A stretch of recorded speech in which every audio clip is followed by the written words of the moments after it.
Hello बच्चों, let's read this question. Question says read the following statements and choose incorrect one. Incorrect option choose करना है.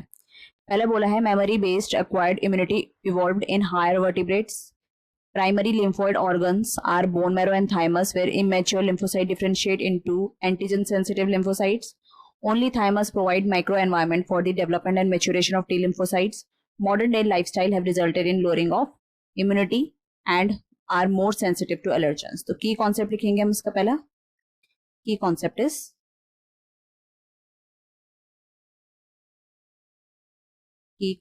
Is lymphoid organs. lymphoid organs. lymphoid organ दो type के होते हैं. एक तो होता है प्राइमरी lymphoid organ, एक होता है secondary lymphoid organ. Primary lymphoid organ कौन कौन से होते हैं? वो होते हैं हमारे बोन मैरो और spleen. Bone marrow and spleen. इसमें क्या होता है? Sorry, not spleen, this is thymus.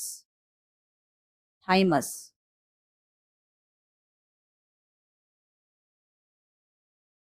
इसमें क्या होता है कि यहाँ पर ओरिजिन होता है. Origin, maturation, proliferation of lymphocytes. proliferation of lymphocytes.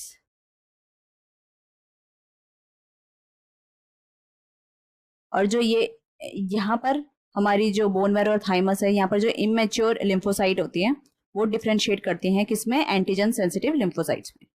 Immature lymphocytes differentiate into antigen sensitive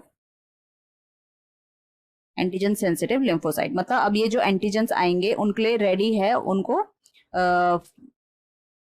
उनके अगेंस्ट इम्यून रिस्पॉन्स जनरेट करने के लिए. लिम्फोसाइट्स. सेकेंडरी कौन से होते हैं? सेकेंडरी होते हैं जैसे मैच्योर हो गया, ठीक है, मैच्योरेशन के बाद जो लिम्फोसाइट है वो माइग्रेट कर जाएगी इसमें. लिम्फोसाइट अब सेकेंडरी ऑर्गन्स में क्या करेगी? लिम्फोइड ऑर्गन्स में माइग्रेट कर जाएगी. Lymphocyte migrate. जैसे हमारा स्प्लीन हो गया, इसमें कौन कौन से आते हैं हमारे? स्प्लीन और lymph nodes, tonsils, pairs patches, appendix, etcetera. अब आ जाते हैं हम क्वेश्चन में. क्वेश्चन हमसे बोला है memory based acquired immunity evolved in higher vertebrates. ये बिल्कुल सही बात है. जो ये एक्वायर्ड इम्यूनिटी होती है, एक्वायर्ड इम्यूनिटी क्या होती है? जो हम लाइफ टाइम में एक्वायर करते हैं, है ना, लाइफ टाइम में एक्वायर करते हैं. इननेट इम्यूनिटी तो कैसी होती है? वो बर्थ से होती है.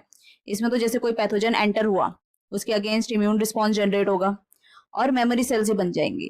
तो अब ये मेमोरी सेल्स जो हैं इस पैथोजन के अगेंस्ट स्पेसिफिक हैं. मतलब अगर ये पैथोजन दोबारा अटैक करता है ना तो ये मेमोरी सेल एक्टिव हो जाएंगे और इसके अगेंस्ट इम्यून रिस्पॉन्स जनरेट कर देंगी.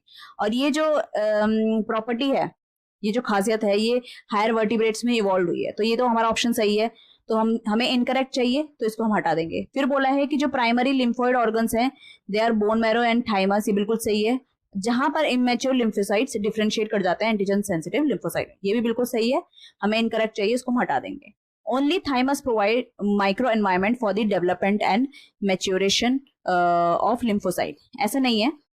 दोनों बोन मैरो और थाइमस जो है वो दोनों माइक्रो एनवायरमेंट प्रोवाइड करते हैं for the development and maturation of lymphocyte.